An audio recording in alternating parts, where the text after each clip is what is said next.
Hello, this is Exhibitionistas, your art wonderment podcast, and I am your host, Joana P. Neves, art writer and curator. If you received the newsletter, you probably know that Exhibitionistas' program is on a hiatus, but a very special one because we will still be dropping episodes, only different kinds of episodes. These will be special, curated little gems where I will read favorite texts that will be a nourishing pause for you and also for me. The reason why we're on a hiatus in the background is that we're fine-tuning the show to make it even more pleasurable for you and for us. So if you have not signed up for the newsletter, maybe you should. The link is always there in the show's notes because there's a poll going on asking you what you like about the program, why you keep listening to it, and also what are the segments that you enjoy, the ones that you don't, and whether the Exhibitionistas program is clear to you or not. And if it isn't, what are the questions you may have about it? You can also leave comments on whatever platform you listen to the podcasts. That will be surely very, very helpful for us to narrow down the focus of Exhibitionistas. So if you haven't signed up for the newsletter, do so, because it is not your regular kind of email. I always put some little gems in there, some links to things that might be useful as follow-up readings after the episodes, and much more. So, what am I doing in these episodes? As I said, I am reading favorite texts that have been substantial in creating my own relationship to contemporary art, to writing, reading. And I have to say, the beauty of those texts is that because they speak about craft, about relationship to creativity and to art in general, they also intersect with life. And for me, I will always say this, they are far better than any self-help book out there. And that is a hill I am absolutely ready to die on. So today I am reading a text by Virginia Woolf called The Mark on the Wall. And it is a weird one because I have been reading it for decades. It is a very short text, as you will see. But across the years, I kept going back to it because, well, I didn't quite understand it. There is one passage that kept drawing me in about what we now probably would call the creative flow, where Woolf talks about wanting to be uninterrupted in her line of thought. It talks about a desire which motivates most of us, even more so if you were a young parent like myself. But even if you're not a parent, I'm pretty sure that you can relate to this deeply rooted desire of staying in the flow of attention, focus, or creativity. The rest of the text is quite mysterious. It is full of references that are obsolete or words that it didn't quite get because my mastering of the English language also has evolved across time. But the whole piece was a pleasure to read, as usual for Woolf, at least as far as I'm concerned. And I kept going back to it. Little by little, it became more familiar until recently. I felt that I had a good sense of what it was about because I wrote several texts where Woolf's non-fiction and life are mentioned, which I will link in the show's notes if you're curious about them. So I got closer to it, and the feeling of being at the heart of a beloved author's writing is really, really special. So, who was Virginia Woolf? I mean, by now I'm pretty sure all of us know little bits of her biography here and there. But I think one of the things that is the most striking about her is that she seems to have been born right at the nervous center of British modernism, which is to say the Bloomsbury Group at the turn of the 19th century and way into the 20th, the beginning of the 20th century. And it is called Bloomsbury simply because they lived in that borough of London, which is now the home of many important institutions such as universities, the British Museum, the Warburg Institute, and also you can find the very beautiful brutalist residential building, the Brunswick Centre, and many more. So members of the Bloomsbury group were Lytton Strachey, Vanessa and Clive Bell, Lady Ottiline Morell, who was sort of a patron, and the salon lady, E.M. Forster, and others. So who was Virginia Woolf? Well, Virginia Woolf was born Virginia Stephen. Her father was an author, Leslie Stephen, who married Harriet Thackeray, who had 2 children with him and then died of eclampsia. He went on to marry a woman called Julia Duckworth, a philanthropist, who had 4 children with him, amongst which Virginia, in 1882. Woolf's mother died in 1895 when Virginia Woolf was 13, which was a terrible, terrible thing to have happened to her. And then 9 years later, her father died in 1904. So Leslie Stephen seems very close to the father and philosopher Mr. Ramsay of Woolf's novel To the Lighthouse that was published in 1927. He is a self-centered character, unconcerned by the struggles of housekeeping experienced by Mrs. Ramsay, but he also feels unequipped to help her. His social priorities for the family are always tied to status and to the role of men. There is a female character who is a painter, and the descriptions of landscapes are certainly synesthetic, but are conveyed through the brushstrokes of Lily Briscoe, so the character who is a painter. This was my first contact with Virginia Woolf while I was on the shores of Portugal in my teenage years, south of Lisbon, very close to a lighthouse at the Cape Spichel. It is important to have such characters as Mrs. Ramsay and the young painter, at least for myself it was, because they were both women with an intense interiority. So Virginia Woolf always had an affinity with writing, from letters to personal diaries and a family newspaper.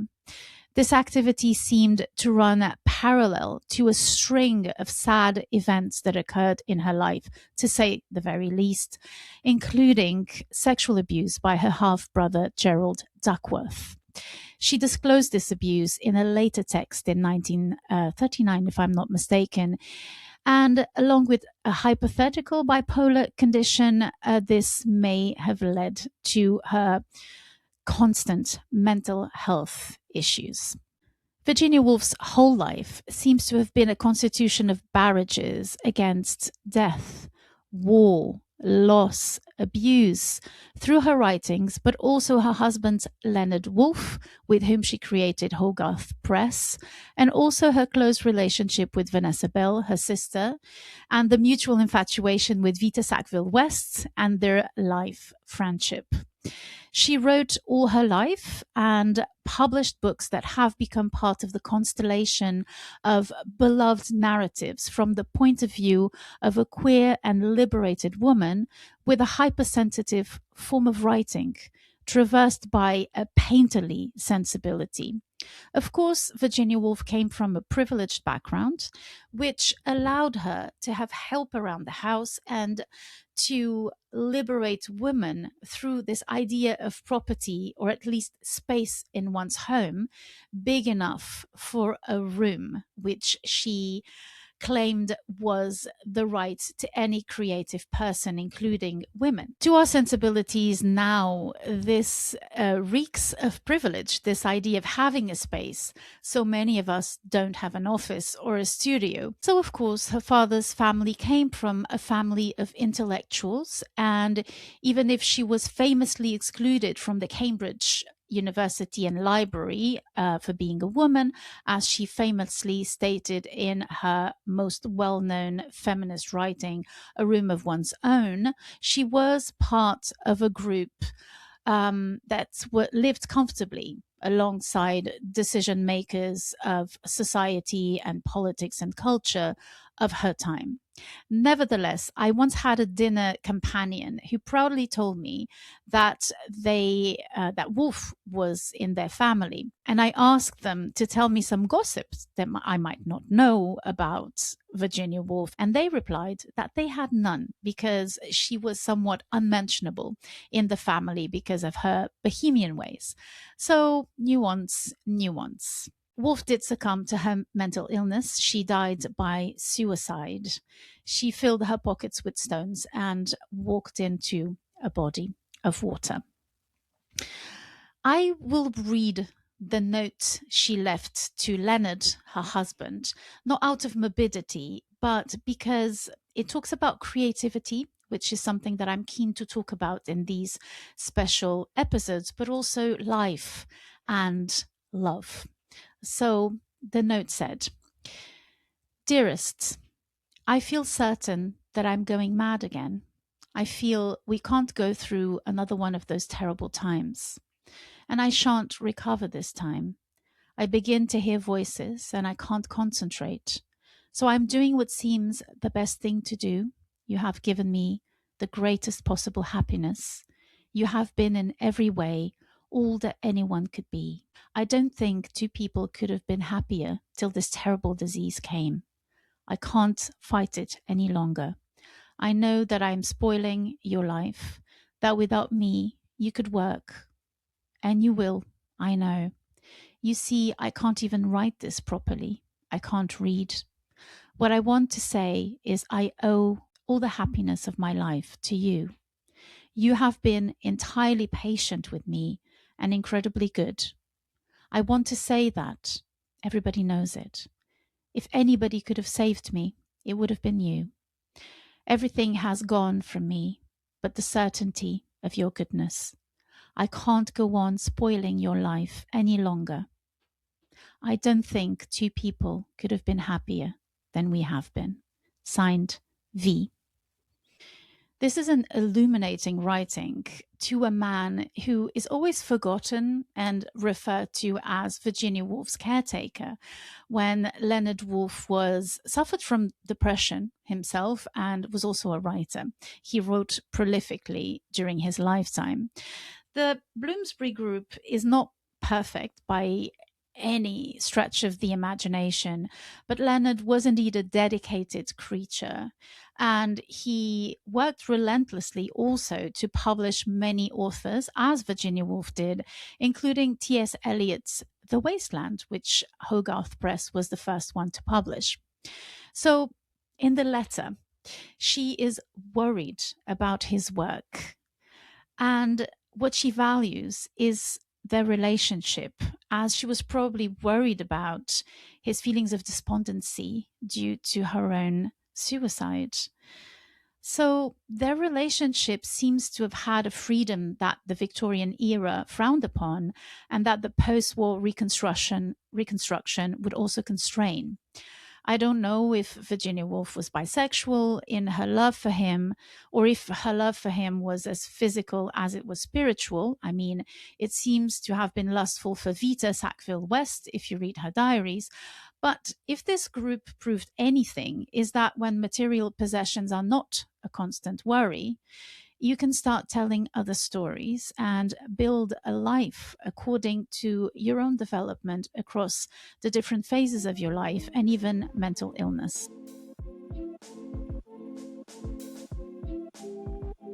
The text that I'm about to read, The Mark on the Wall, was published in 1917. Virginia Woolf was 35 when she perhaps not wrote it, but at least when she published it. I really enjoyed going back to this short text recently, and also, as you know, across the years. I didn't go back to it frequently. It was a sort of a crisis text, if I may say so.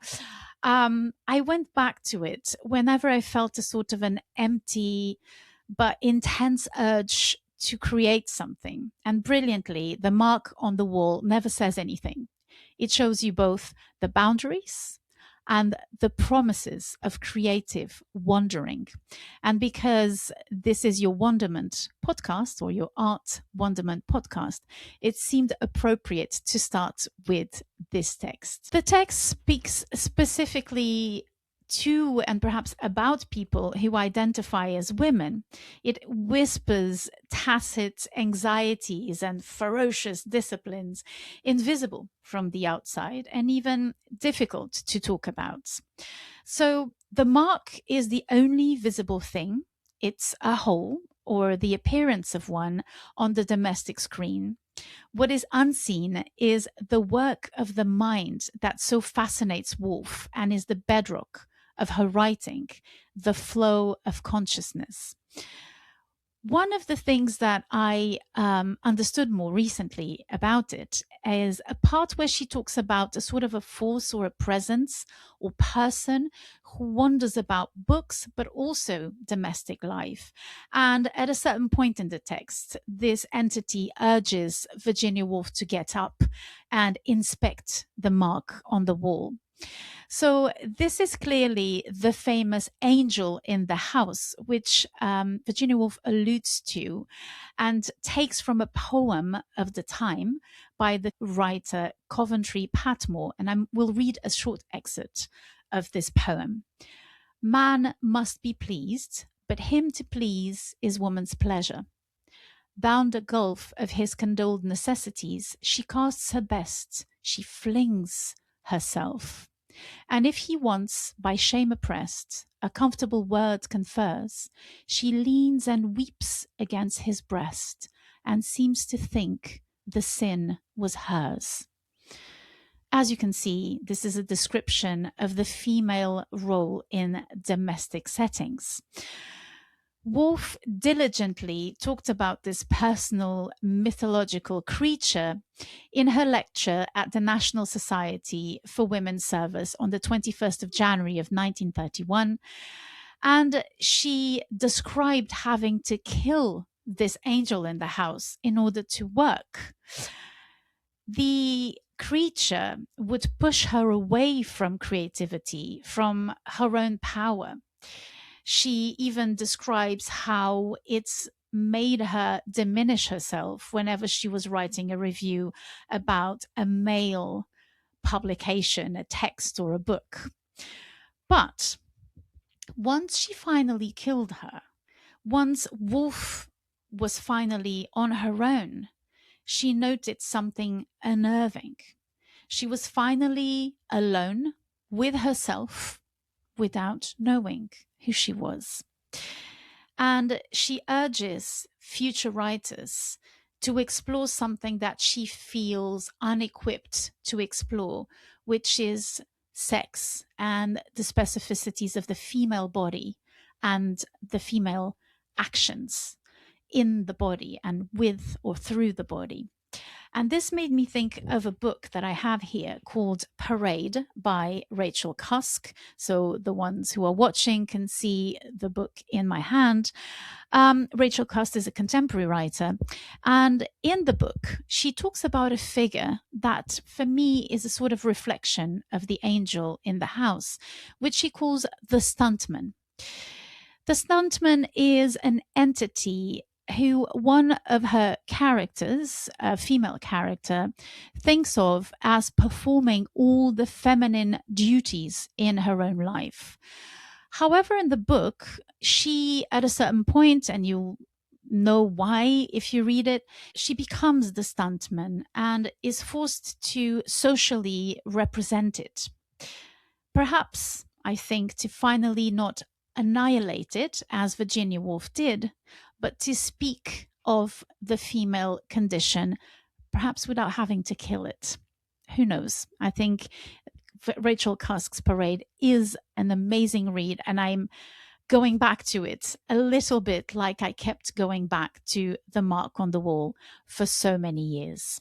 So now let's proceed to reading with me or listening to the text through my reading. So the book I have is Monday or Tuesday, so Virginia Woolf's Monday or Tuesday, which is a collection of short texts published by I didn't prepare this one. Let me check. So it is published by, what is this publisher? Hesperus Press Limited. So that's my edition of it. And the year is 2003. And the copyright is The Estate of Virginia Woolf, 1921. Okay, so now I am going to tell you something. I'm back. I just recorded this whole text. It's the beauty of editing. I have read the whole text from the book Monday or Tuesday, and I realized that the reference that I make to the angel in the house disappeared from that text. I had been preparing this episode with the text that I found online. You know how it is, the mark on the wall, PDF, Google, browser, schluck. You get to a page where you have the whole text, and that's exactly what happened to me. And so I had been working on that version, and I noticed that this book, Monday or Tuesday, took out the whole paragraph that talks about the entity that I mentioned in the introduction.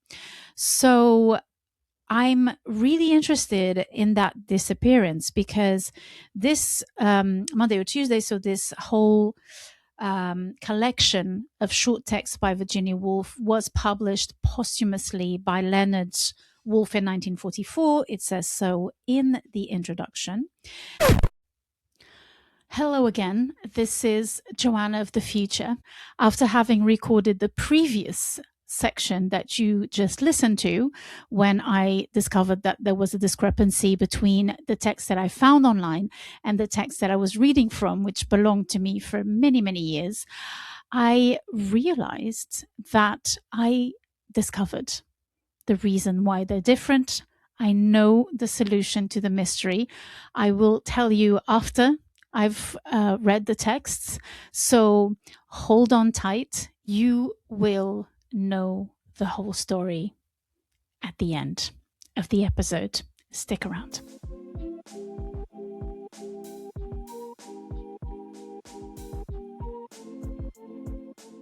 The Mark on the Wall by Virginia Woolf. Perhaps it was the middle of January in the present year that I first looked up and saw the mark on the wall. In order to fix a date, it is necessary to remember what one saw. So now I think of the fire, the steady film of yellow light upon the page of my book, the 3 chrysanthemums in the round glass bowl on the mantelpiece. Yes, it must have been the winter time, and we had just finished our tea, for I remember that I was smoking a cigarette when I looked up and saw the mark on the wall for the first time. I looked up through the smoke of my cigarette, and my eye lodged for a moment upon the burning coals, and that old fancy of the crimson flag flapping from the castle tower came into my mind, and I thought of the cavalcade of red knights riding up the side of the black rock. Rather to my relief, the sight of the mark interrupted the fancy, for it is an old fancy, an automatic fancy, made as a child perhaps. The mark was a small round mark, black upon the white wall, about 6 or 7 inches above the mantelpiece. How readily our thoughts swarm upon a new object, lifting it a little way as ants carry a blade of straw so feverishly, and then leave it. If that mark was made by a nail, it can't have been for a picture. It must have been for a miniature, the miniature of a lady with white powdered curls, powdered dusted cheeks, and lips like red carnations. A fraud, of course, for the people who had this house before us would have chosen pictures in that way, an old picture for an old room. That is the sort of people they were.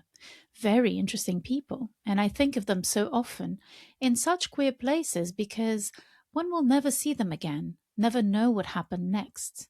She wore a flannel collar round her throat, and he drew posters for an oatmeal company, and they wanted to leave this house because they wanted to change their style of furniture, so he said, and he was in process of saying that in his opinion art should have ideas behind it when we were torn asunder as one is torn from the old lady about to pour out tea and the young man about to hit the tennis ball in the back garden of the suburban villa as one rushes past in the train.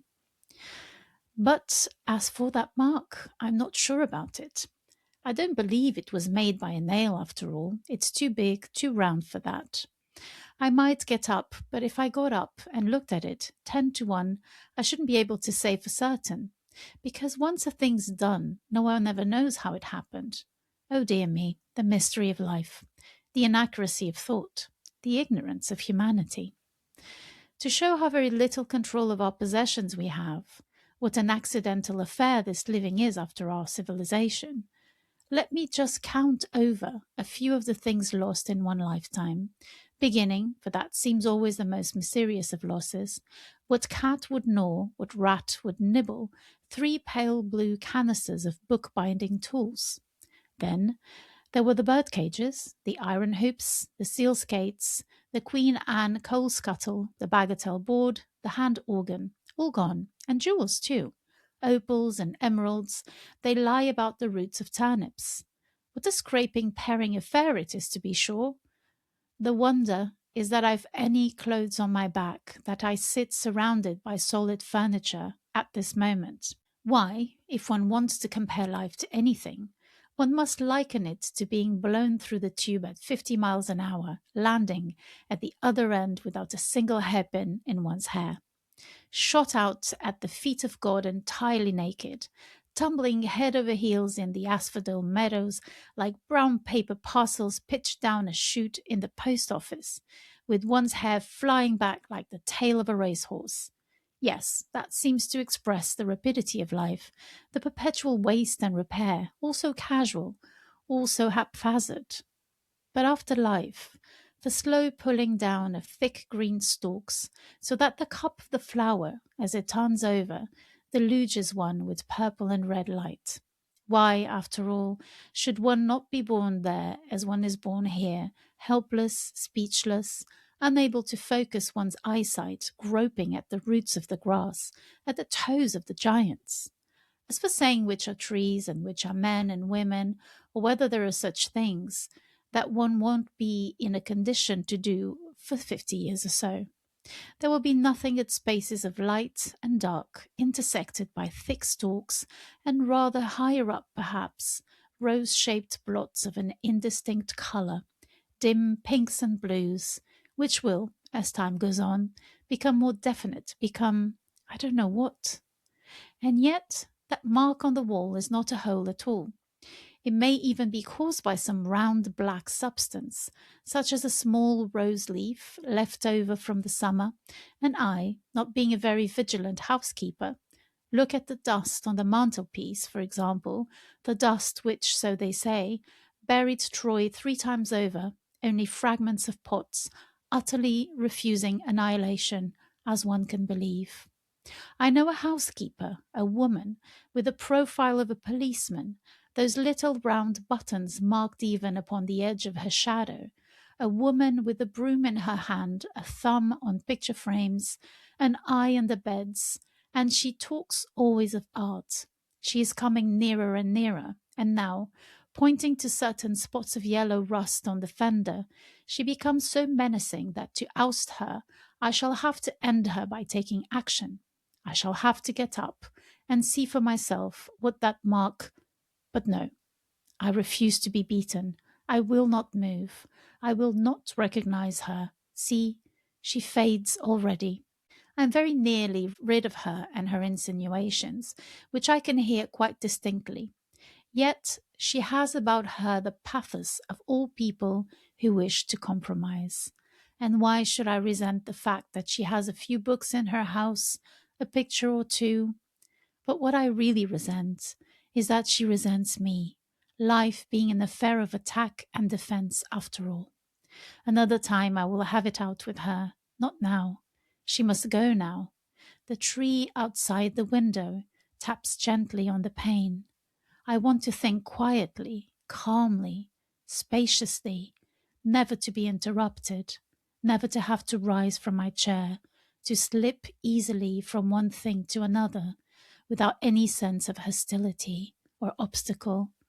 I want to sink deeper and deeper, away from the surface with its hard, separate facts.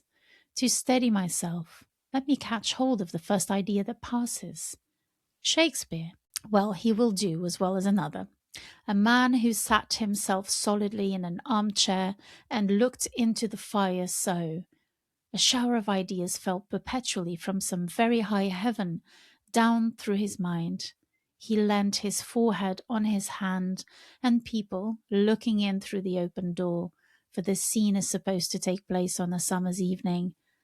But how dull this is, this historical fiction. It doesn't interest me at all. I wish I could hit upon a pleasant track of thought, a track indirectly reflecting credit upon myself, for those are the pleasantest of thoughts, and very frequent even in the minds of modest mouse-coloured people who believe genuinely that they dislike to hear their own praises. They are not thoughts directly praising oneself. That is the beauty of them. They are thoughts like this. And then I came into the room. They were discussing botany. I said how I'd seen a flower growing on a dust heap on the site of an old house in Kingsway. The seed, I said, must have been sown in the reign of Charles I. What flowers grew in the reign of Charles I? I asked, but I don't remember the answer. Tall flowers with purple tassels to them, perhaps. And so it goes on. All the time I'm dressing up the figure of myself in my own mind, lovingly, stealthily, not openly adoring it, for if I did that, I should catch myself out and stretch my hand at once for a book in self-protection. Indeed, it is curious how instinctively one protects the image of oneself from idolatry or any other handling that could make it ridiculous or too unlike the original to be believed in any longer. Or is it not so very curious after all? It is a matter of great importance. Suppose the looking glass smashes, the image disappears, and the romantic figure with the green of forest depths all about it is there no longer, but only that shell of a person which is seen by other people. What an airless, shallow, bold, prominent world it becomes, a world not to be lived in. As we face each other in omnibuses and underground railways, we are looking into the mirror. That accounts for the expression of vagueness, the gleam of glassiness in our eyes.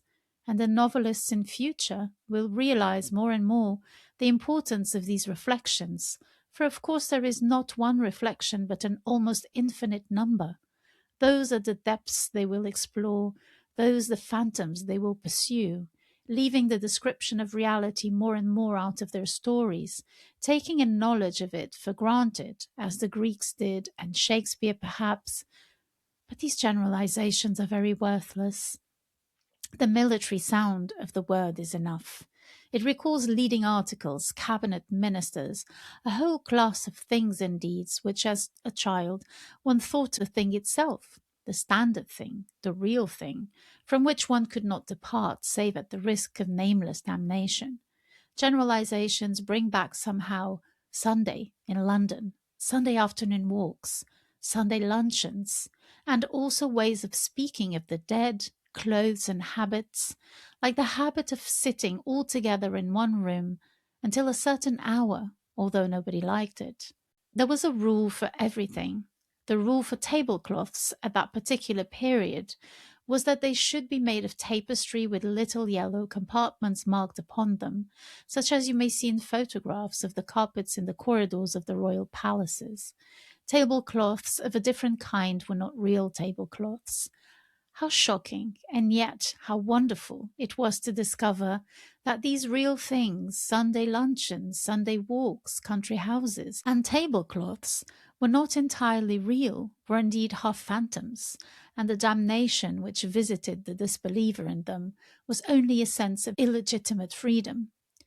What now takes the place of those things, I wonder, those real standard things? Men, perhaps, should you be a woman, the masculine point of view, which governs our lives, which sets the standard, which establishes Whitaker's table of precedency, which has become, I suppose, since the war half a phantom to many men and women, which soon, one may hope, will be laughed into the dustbin where the phantoms go. the mahogany sideboards and Landseer prints, gods and devils, hell and so forth, leaving us all with an intoxicating sense of illegitimate freedom, if freedom exists. In certain lights, that mark on the wall seems actually to project from the wall, nor is it entirely circular. I cannot be sure, but it seems to cast a perceptible shadow, suggesting that if I ran my finger down that strip of the wall, it would, at a certain point, mount and descend a small tumulus, a smooth tumulus like those barrows on the South Downs, which are, they say, either tombs or camps. Of the two, I should prefer them to be tombs, desiring melancholy, like most English people, and finding it natural, at the end of a walk, to think of the bones stretched beneath the turf. There must be some book about it. Some antiquary must have dug up those bones and given them a name. What sort of man is an antiquary, I wonder? Retired colonels for the most part, I dare say, leading parties of aged labourers to the top here, examining clods of earth and stone, and getting into correspondence with the neighbouring clergy, which, being opened at breakfast time, gives them a feeling of importance, and the comparison of arrowheads necessitates cross-country journeys to the county towns, an agreeable necessity, both to them and to their elderly wives, he wished to make plum jam or to clean out the study, and have every reason for keeping that great question of the camp or the tomb in perpetual suspension, while the colonel himself feels agreeably philosophic in accumulating evidence on both sides of the question. It is true that he does finally incline to believe in the camp, and being opposed, casts all his arrowheads into one scale, and being still further opposed, indites a pamphlet which he is about to read at the quarterly meeting of the local society, when a stroke lays him low, and his last conscious thoughts are not of wife or child, but of the camp and that arrowhead there, which is now in the case at the local museum, together with the foot of a Chinese murderess, a handful of Elizabethan nails, a great many Tudor clay pipes, a piece of Roman pottery, and the wine glass that Nelson drank out of, proving I really don't know what. No, nothing is proved, nothing is known. And if I were to get up at this very moment and ascertain that the mark on the wall is really, what shall we say, the head of a gigantic old nail driven in 200 years ago, which has now, owing to the patient attrition of many generations of housemaids, revealed its head above the coat of paint, and is taking its first view of modern life in the sight of a white-walled, firelit room, what should I gain? Knowledge? Matter for further speculation? I can think sitting still as well as standing up. And what is knowledge? What are our learned men, save the descendants of witches and hermits who crouched in caves and in woods, brewing herbs, interrogating shrew mice, and writing down the language of the stars? And the less we honour them as our superstitions dwindle and our respect for beauty and health of mind increases. Yes, one could imagine a very pleasant world, a quiet, spacious world, with the flowers so red and blue in the open fields, a world without professors or specialists or housekeepers, with the profiles of policemen, a world which one could slice with one's thought as a fish slices the water with his fin, grazing the stems of the water lilies, hanging suspended over nests of white sea eggs. How peaceful it is down here, rooted into the centre of the world and gazing up through the grey waters with those sudden gleams of light and the reflections. If it were not for Whitaker's almanac, if it were not for the table of precedency, I must jump up and see for myself what that mark on the wall really is. A nail, a rose leaf, a crack in the wood. Here is nature once more at her old game of self-preservation. This train of thought, she perceives, is threatening mere waste of energy, even some collision with reality, for who will ever be able to lift a finger against Whitaker's table of precedency, The Archbishop of Canterbury is followed by the Lord High Chancellor. The Lord High Chancellor is followed by the Archbishop of York. Everybody follows somebody. Such is the philosophy of Whitaker, and the great thing is to know who follows whom. Whitaker knows, and let that, so nature counsels, comfort you instead of enraging you. And if you can't be comforted, if you must shatter this hour of peace, think of the mark on the wall. I understand nature's game, her prompting to take action as a way of ending any thought that threatens to excite or to pain. Hence, I suppose, comes our slight contempt for men of action, men, we assume, who don't think. Still, there's no harm in putting a full stop to one's disagreeable thoughts by looking at a mark on the wall. Indeed, now that I have fixed my eyes upon it, I feel I have grasped the plank in the sea. I feel a satisfying sense of reality, which at once turns the two archbishops and the Lord High Chancellor to the shadows of shades. Here is something definite, something real. Thus, waking from a midnight dream of horror, one hastily turns on the light and lies quiescent, worshipping the chest of drawers, worshipping solidity, worshipping reality, worshipping the impersonal world, which is a proof of some existence other than ours. That is what one wants to be sure of. Wood is a pleasant thing to think about. It comes from a tree, and trees grow, and we don't know how they grow. For years and years they grow, without paying any attention to us, in meadows, in forests, and by the side of rivers, all things one likes to think about. The cows swish their tails beneath them on hot afternoons. They paint rivers so green that when a moorhen drives one expects to see its feathers all green when it comes up again. I like to think of the fish balanced against the stream like flags blown out, and of water beetles slowly raising domes of mud upon the bed of the river.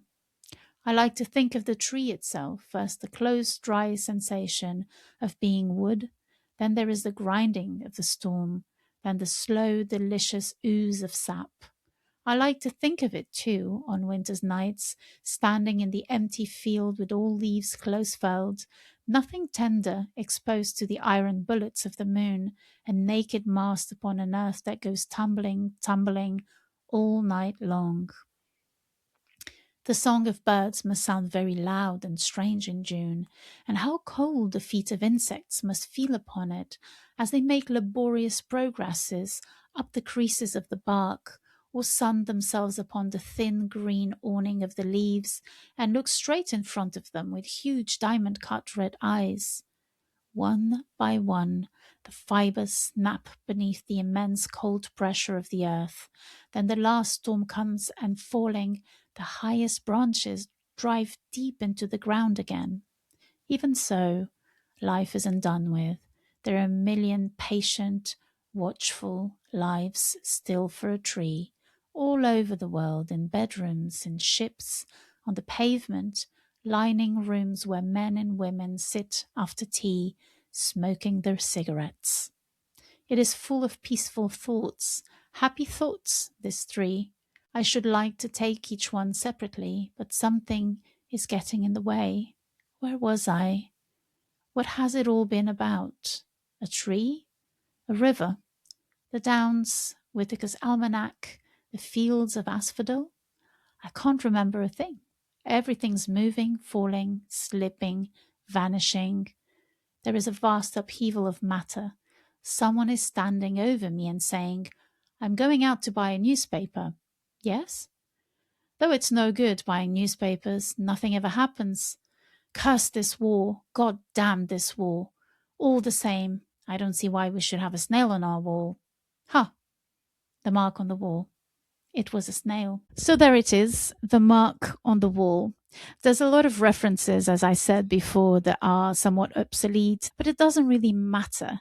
What matters to me is that this wandering of the mind is so similar to our daydreams, to this desire we have of controlling and letting go of the same time. And if there is a text that defines so clearly that moment where we're getting at something because our mind is free to roam about, but also has that desire to grab onto something, this incredible balance between a masterful reign over a craft and also the art of letting go enough for the materials, be it words or wood or paint or any other material that artists work with, to respond and to have their own agency within what we're doing, is what makes that moment of creativity so strong, and what actually eventually produces an outcome. I hope you enjoyed reading The Mark on the Wall with me. I surely enjoyed reading it. I love reading out loud. So let me know if this was pleasurable, if there's any books that you would like me to read for you during this hiatus. Hi, Joanna from the future again. If you're watching, you can see that I even am wearing different clothes because this is a different day of recording. It is actually the following day of the whole recording of the 2 readings of the text. So I solved the mystery. I cracked it. I know what happened. So if you remember, when I was looking at the publishing house, I did say of Monday or Tuesday, of the collection of non-fiction stories by Virginia Woolf that I've had for a very long time, I did say Virginia Woolf Estate 1921. But I did also say that the text was published in 1917. So what happened is that Monday or Tuesday, the collection that I have is a version of The Mark on the Wall that was revised for the posterior edition, so for Monday or Tuesday, which was published while Virginia Woolf was alive and well and prolifically writing. There's a sort of a little note afterwards that I'm going to read you now and that I have never read in my life. So it says, Monday or Tuesday was first published by the Hogarth Press in 1921. So this is the collection and not the text, The Mark on the Wall. 3 of the stories in the collection had been published previously. The Mark on the Wall, in the Hogarth Press's first publication, 2 stories of 1917. So, and then there's other stories that are mentioned. And then it goes on to say, The Mark on the Wall and An Unwritten Novel were revised by Woolf for inclusion in Monday or Tuesday, so to be republished in 1921. The first edition of the collection was problematic, however, and included many printing, spelling, and punctuation errors. Most of these were corrected in the first US edition, which has become the model for subsequent printings of the stories. So Virginia Woolf herself, because when it says Woolf, I presume it was Virginia and not Leonard, maybe both of them, they decided to take out that paragraph. And it is funny because I was told by a friend, and I just wrote a text about this 30 years ago, I think a long, long time ago, that I have a tendency to like minor texts of revered authors, minor films of revered filmmakers, which might be true. Maybe I'm more keen on process rather than outcome. I don't care. I know what the idea is, and I love the rhythm. I love the pace. It's a bit chaotic at times, as usual for Virginia Woolf. That's not the mistake at all in the text, but there is a real fresh aspect. And I love that mysterious little scene of that entity that is threatening, that is both domestic, but also interested in art, which is, I guess, the Victorian, even before the Victorian time, the well-educated woman who knew how to play music, read a few texts, knew some poems by heart, and maybe even could play an instrument and sing.